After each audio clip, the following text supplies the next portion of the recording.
Hey guys, welcome back to another episode of The Side of Hustle. Happy to have you here. Of course, this is an opportunity for me to sit down with some friends, some colleagues, discuss side projects, side businesses, and help them tell their story and expand their network or community. Now, generally speaking, when you hear the phrase side hustle, your brain kind of immediately goes to like a side business, right? That little extra income coming in from something that isn't your primary source. But a lot of times, a side hustle can simply be, as mentioned, a project, something they've always wanted to do that they have never really had the opportunity to do. And that's sort of the case with our next guest. My next guest is Dan Welch, a good friend, colleague from my Disney days. He started a brand new podcast called The Good Question, and we're going to dive into all of that in just a few minutes. But first, Dan, how are you? It's good to see you, sir. Hey, doing good, Doug. How are you? I'm good, brother. Good to see you. It's been a week or so, actually. It's been about a week, yeah, and my how the tables have turned. Yes. Yes. So we're going to get into the Good Question podcast here in just a few moments. But of course, first question out of the gate, how is everything going for you in this unprecedented time? Oh, these unprecedented times, yes. They're shockingly going all right. I've been able to, I consider myself one of the fortunate ones who's been pretty lucky across the board. I know not everybody's been able to get to that point, but it's been awesome for me to launch the podcast. Right. I've been able to do a whole lot during the quarantine, and it keeps me busy.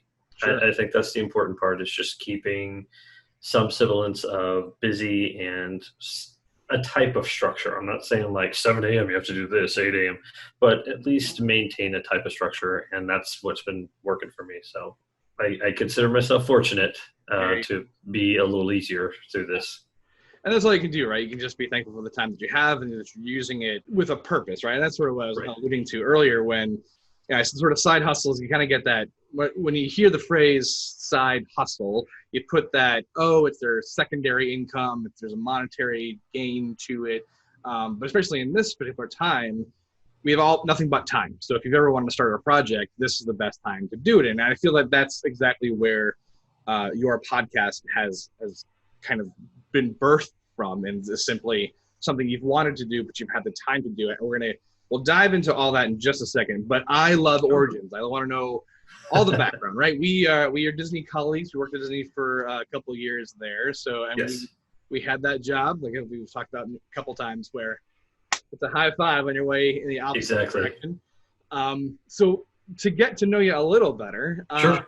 Give me the backstory. Where do you come from? Where's the maybe schooling background, and how'd you end up at the old House of Mouse? I studied at Harvard Law School. Of course. For the record, I did not study at Harvard Law School. No, I'm from Texas, and kind of just born and raised in the north part of Texas, so Dallas-Fort Worth area.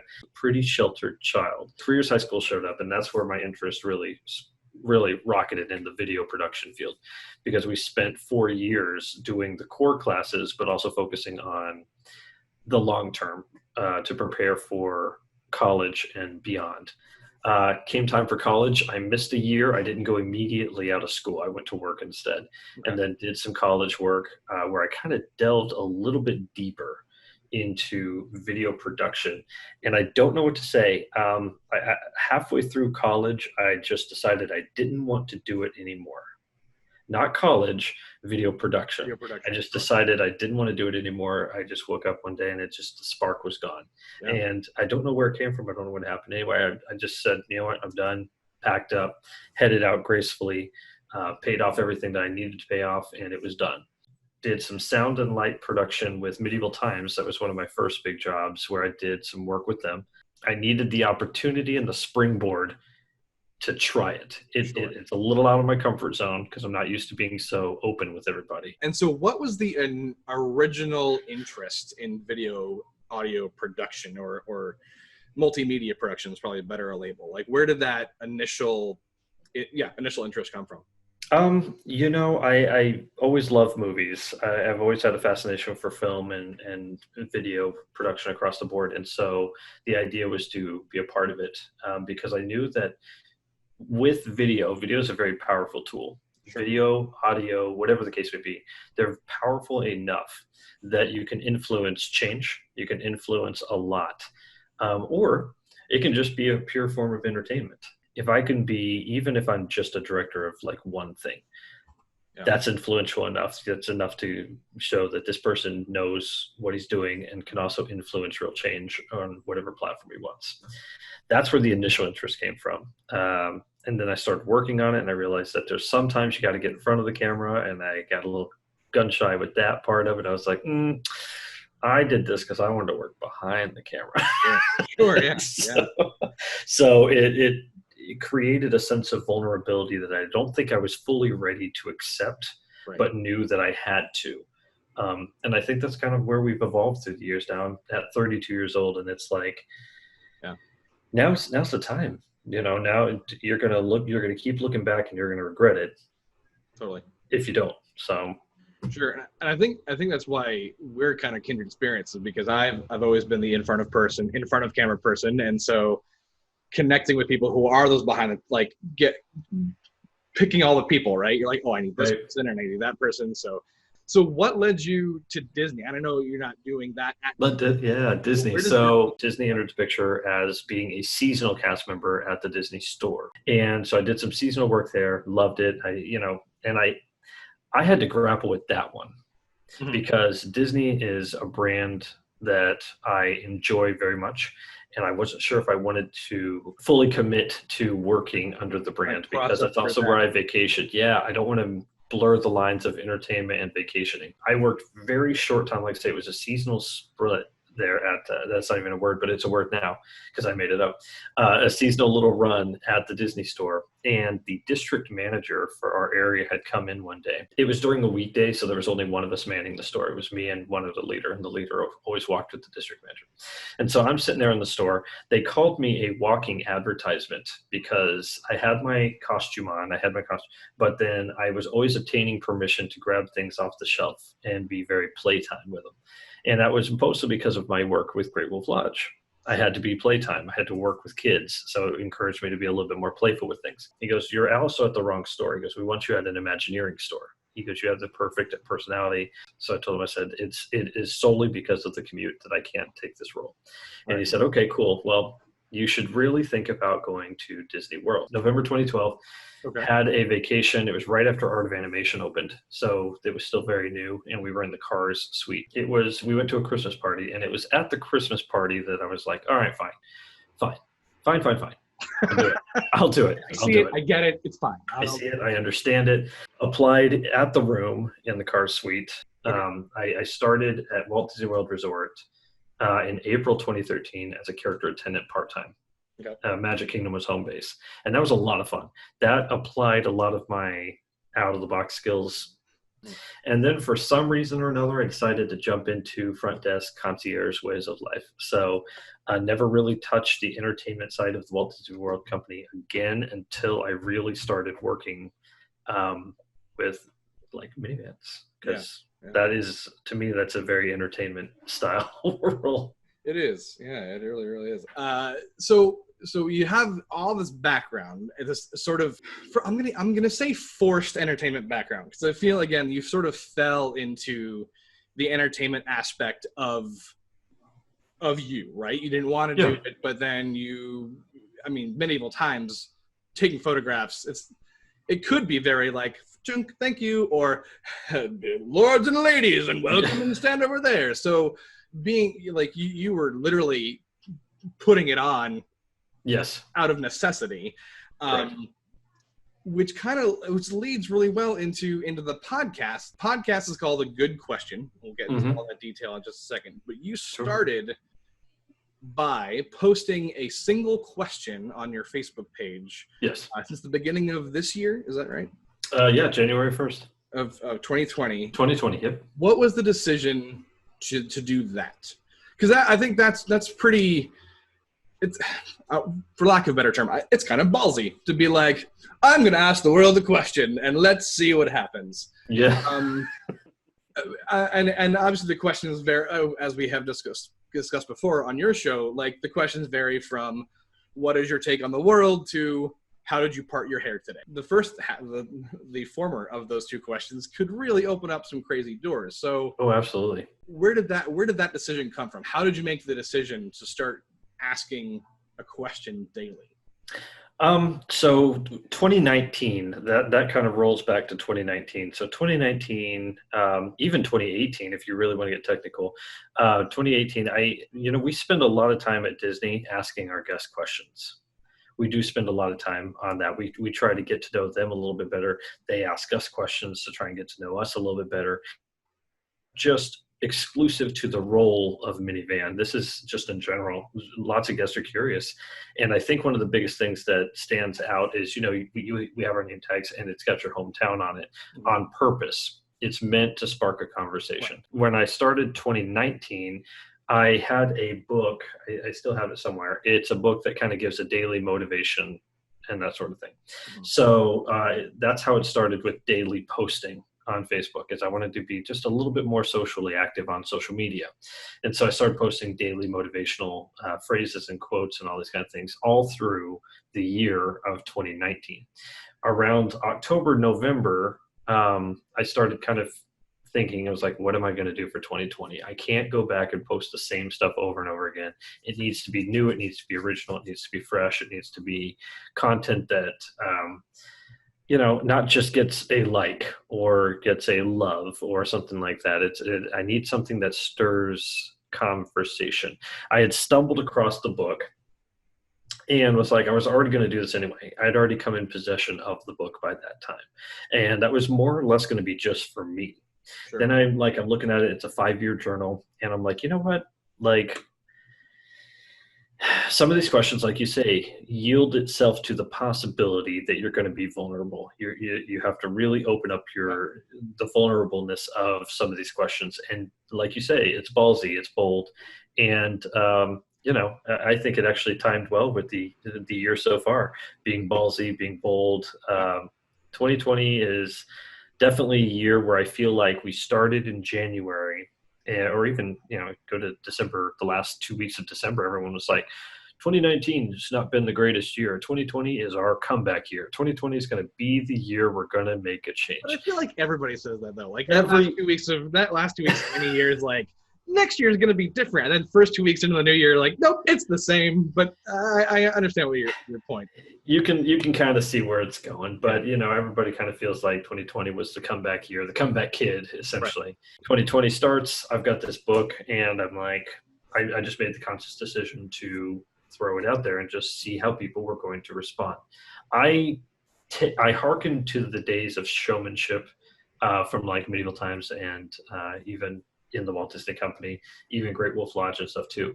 I believe you have to have a lead up to what you're about to do. You can't just come out with a new movie. That's why they have movie trailers. And that's part of the showmanship for me is I knew I was going to do the question of the day. So if we look at like late December, I'm already teasing a new format coming onto my Facebook page by January. Then I start posting the questions and they're getting responses. People are actually responding to them. Mm-hmm. Cool. Okay. If you didn't, it's not going to hurt my feelings. Right. This is more or less just for me to keep notes for myself on my own personal growth journey. I just wanted to include people in that journey as well. Sure. So it started with me just posting the question. That was it. And then about a month in, a couple weeks in, I get called out. There's one question, I believe, that is called out from one of our coworkers and says, why aren't you answering the questions? And I'm sitting here going, bitch, I am answering the questions. On my own time. I am answering the questions. My answer's none of your business, but I'm dying to know what your is. Exactly. Yes. And so, and so then the hypocrisy of the situation threw itself in my face within like 2 weeks of doing it. And I was already planning to start answering the questions. That's the truth. Not because that answer came out, but it kind of sped it up. Gotcha. It forced me to go quicker on a plan that I wanted to initiate like around February or March to lead up to that moment. But then I could see how it was being misunderstood. It's like, oh, well, you're learning so much about everybody else, but we still don't know anything about you. And you're asking a lot of deep questions and this. And I was like, nope, you're right. So one day I just post, and I wanted to make sure it was crucial for me to be the first answer. So it was very important for me when I read the book that I did the book, wrote the answer in the book first, and then went to Facebook, typed out the question to hit enter, and then be the first response. That makes a statement that indicates, I know I'm asking a question of you guys, but I'm answering it first. I'm willing to ask you to do something that I am also willing to do first before I ask you to do it. So that was more of a statement of saying, I'm not going to ask you guys to do something that I'm not going to do. So that's why it was very important for me to answer the question first. And then, some questions, most amazing conversations, and some do not. Some will just be dead air. You'll post it, you'll post your answer, and there are lots of them where there are absolutely no responses. There are not even any likes. Like that question just fell on dead. Into the void. It fell into the void of the internet and Facebook, and it died upon arrival. So, and that's okay. That's something that happens. So have those motivational quotes and inspirational things always been part of who you are, or where did the interest in inspiring others come from? That's a good question. I've always had the interest in helping others. I knew when I was growing up that I had the ability to not make people laugh, but I had the ability to inspire. I never realized it until I reached the careers high school level into college, where I knew that people were like, they wanted to know a little bit more about me. They wanted to know, like, how do I overcome some of the issues that I was facing growing up?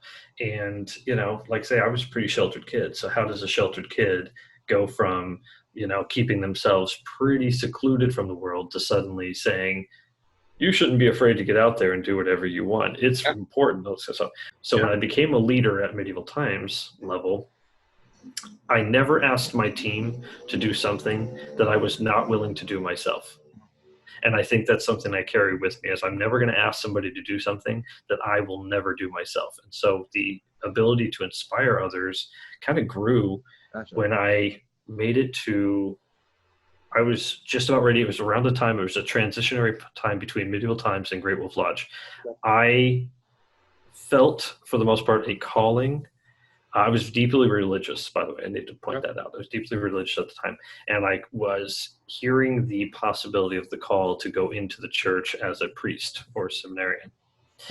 And so I entertained that for a little while. I went in, I was talking to the local, the bishops and things like that, to try and see if, am I interpreting it correctly? What's going on? That sort of thing. Deep conversations, good conversations. And that's kind of where I found the spark of knowing that I have good to put into the world. I just need to harness it to keep it good. Yes. Had a podcast always been in the back of your mind, and time and circumstance gelled together?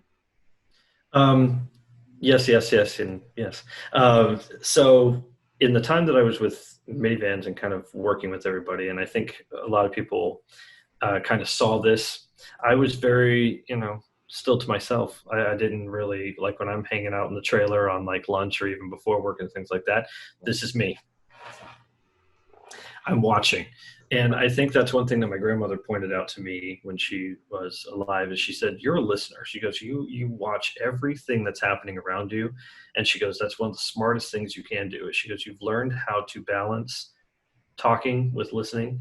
And she goes, that's going to make you extremely valuable growing up, because you're learning. By listening, you're learning. And that was one of the biggest ordeals for me, was making sure that I was learning properly the approach that I wanted to take to get into podcasting. I'm watching my audience. I'm reading the audience. I'm reading the atmosphere. I'm reading everything. I wanted to do a piece of, I don't know, where each episode was uniquely different, but tied into the idea of what the podcast itself was about. And that's difficult, especially when you live in tourist area, Sure. because you are tempted consistently to just default to theme park life, It's the beach easiest. life. It's easy, easy. right? It's right easy. there. It's available. Yeah. It's accessible. The timing was good. Of course, the timing was great because there's not much happening in the theme parks. There's not much happening right now. So it became the perfect time to throw yourself into a market that was oversaturated with people talking about Disney, theme parks, Universal, all that kind of stuff. Now they have nothing to talk about. They're only speculating. They're only sending out rumors of what they believe is going to happen. Right. So I was like, all right, cool. Well, this is good for me because now I'm a different voice. I'm a different voice that lives in the heart of it all. Mm-hmm. It is not willing to sit there and revolve completely solely. Every episode is, happy time with Disney. So timing was good. Everything was right. I had set up the question for the past few months. Mm-hmm. So everyone already knew. Real quick, did you find people? You said you talked about questions falling into the void of. Yes. Did you find that once we started in this quarantine period, that people were answering them more frequently? Were you getting more traction? Honestly, I don't know. I think it was about the same. Fair enough. To be totally honest, I think it was about the same because I think that with the quarantine, it really has been affecting people a lot. Sure. And so they've been focusing on a lot of things. There's so much to focus on when you're in the quarantine. You don't think that until you're in it. And then you're like, oh God, you got to think about unemployment. You got to think about all these different things. There's a lot of noise that you have to break through. And I do think that the podcast is a challenge for some of my listeners. I do, because now I'm adding an additional step. Now you don't just log on to Facebook and you see my comment. Now you have to actually click something. You have to, choose your platform that you want to listen on. So for a while, I tried to make that easy. The link I post was going to open directly up into the platform I wanted you to listen off of. So I'm trying to eliminate steps and make it easier. It's a learning curve. And I have to be honest, we're only a couple weeks in and not everybody's getting it. Not everybody's getting it. They're not listening and answering the question like I thought they would. But I don't think I'm going to revert back. I'm going to just keep trucking forward and see what happens. But I remember there being a post about, well, what is the question? And I was like, listen to it. It's right there. Yes. So it's a little, for those people who are, those people who are very structured and routine. Correct. Dan posts the questions, I answer the question. Oh, now he's done this, so now I don't care anymore. I don't necessarily think it's not they don't care anymore. Again, it's just one extra thing to do in this time. So I'm sure they'll come around, or you'll figure out a way to make it text as well as voice and possibly video in the future, which we've discussed.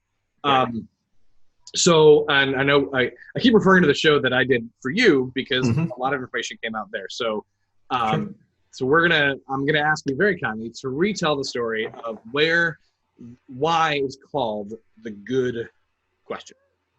The Good Question. So, like I said, I did touch on it a little bit on the episode. The idea of the name came from the show, The Good Place. I only had to replace like one word out of it, which obviously made it appealing. It makes it incredibly different. Like it's such a different thing now. It changes the dynamic because I'm not talking about a place. I'm talking about a different question that's being asked daily. What I originally wanted with the show was it to be super positive, super upbeat. Even if it asked a very serious question, you still had the ability to be upbeat. Michael from The Good Place is super awesome. He's just, he's got his bow tie on all the time. He's always got that type of mentality all throughout the show. Even on episodes where he may be a little bit more depressed, he always still comes around. So it's one of those things. That's what I wanted to kind of have that atmospheric approach to me being the host of the show is being open to the possibilities of change, but also being open to hearing everybody's responses, trying to compile all that together. The Good Question came about because at the time, that was just the format. The format was the host. I wanted to be very upbeat. I wanted to be like that, which I can do. The name The Good Question didn't come from The Good Place. It just came from a lot of times when I would open the book and read, I was like, oh, that's a good question. That's a good question. That's kind of not a good question. So there were exactly, and so there were two words that kept reverberating consistently on every page, and it was me saying "good question," and I was like, why not just do what's obvious? And so I was like, I'm only going to be asking one question per episode, and it's the only question of the day, and it's usually a good question. So that's what made it very simple for me to kind of hone in on the fact that I could use the personality of Michael as best of my abilities as an inspiration to host a show based upon a question that I consider most of them always to be the good question. So. Yeah, that makes makes good sense, because a lot of times, you'll read something and go, oh, good question. It's a good question, yeah. You're in a conversation setting where someone's asking about it, and you're like, oh, that's a real, no one's either no one's ever asked me that before or asked it that way before, so it's a good question. Exactly. So it's not only the good question, because obviously if you ask the question, you answer it to yourself, essentially, a majority of the time. You got a 5-minute show. But these episodes have lended itself to 25, 30-ish minutes, because in addition to the question, you've added a fun fact, something that happens on, is it the date or just in general? Just a general fun fact. Yeah. And then in addition, you have added sort of current events into the show as well. Was that a conscious decision, or did you go, man, I got to fill this time, I guess I'll talk about current? Like I say, the quarantine was kind of last minute for everybody, so we kind of got thrown into the quarantine very, very quickly. So the conscious decision to make the podcast during the quarantine was expedited. I wasn't ready to fully commit to a podcast idea until probably later this year. So all of that really got hit by the fast forward button. Consequently, because of the fast forward into the podcast, I had to make some really quick changes to the show. I like to do a lot of field research. I like to set things up, because like I said earlier on the show, if I'm going to do it, I want to do it right. I don't want to do it and then have it be like, oh man, I wish I'd have done it differently looking later on the line. So like I said, the name has been thought of for a very long time. The format was thought out to basically be the entire show revolves around the question. Whatever the question is, that's how I kind of build the show. However, as I've come to find through all the various questions, because I am learning them by the day as well. I'm not peeking ahead to try and do them unless I'm like trying to pre-record episodes. But it has become, for certain questions, difficult to maintain that format for 20, 30-ish minutes of, especially if it's like, what was your hair color today? Oh, cool. Today it's brown, like yesterday and the day before that. So it's like, how am I going to do a hairstyle 30-minute segment, especially if I don't have a guest that day, So what lended itself to accompanying or kind of complementing the question opened up a unique time current events. Now, in saying that, it also opened yourself up to kind of derail off of what the format of the show is. So I have to be very, very careful. I already have a couple episodes that do derail. They do kind of trail off to the side and go off. And I recognize that as I'm going through the episode. But also, I don't want to edit those pieces out. Sure. I've thought about it many, many times. I've thought about taking those pieces, editing, cut them out, and keep the show, even if it's only for like 10 minutes, keep the show specifically for the question. And then I got to thinking, as the show is evolving, I'm evolving as a person. Exactly. And the format of the show being the way it is now lending itself to opening up a little bit more to my listeners, and my listeners opening up more to me. If they're willing to see that I'm more vulnerable in these scenarios, they're going to be a little bit more likely to answer the questions themselves, because I just did it, and I just did it on a platform that anybody can access on any of these sites. Even if they accidentally stumble upon it, I've just given to the world a bunch of information about myself that I may never have talked about before. So where do we find you? I know that you're on, it's sort of produced through Anchor. And yes, sent out to the universe. So where do we see it? Where do we hear it? Gosh, there's a whole list on Anchor. You can find me on Google Podcast, Apple Podcast, Pocket Cast, Radio Public, Spotify. I know obviously you're asking a good question. You want to open up the conversation. You want people to answer the question. where can people reach out to you to answer said question? Because I know obviously you post it on Facebook, and if you're friends with you on Facebook, you can put those answers in the comments. But if they're just listening to the podcast, what is a good way to respond to the podcast itself? Probably one of the best ways to do it is through the Anchor site, especially if you want to record yourself. You can send me an audio recording of your response. Very cool. I didn't know. Through the anchor.fm site. Create a profile, and it's free. It doesn't cost you anything. And then you just click, there's a thing that says message. It's just like you would if you were on Facebook. Just hit message, and then it'll ask you to record it. Once you hit submit, it sends to my inbox on anchor.fm, and I have that open all day. Facebook, Instagram, Twitter, all those other platforms, I'm on all of them. I try and keep all the handles within the description link. Great. Well, of course, I'll put all those links to everything in my description here down below. Cool. Primary Anchor. What is your hope for it? What do you hope people get out of it? If anybody takes anything away from the show, it's don't be afraid of who you are. Don't be afraid to show a little bit of vulnerability.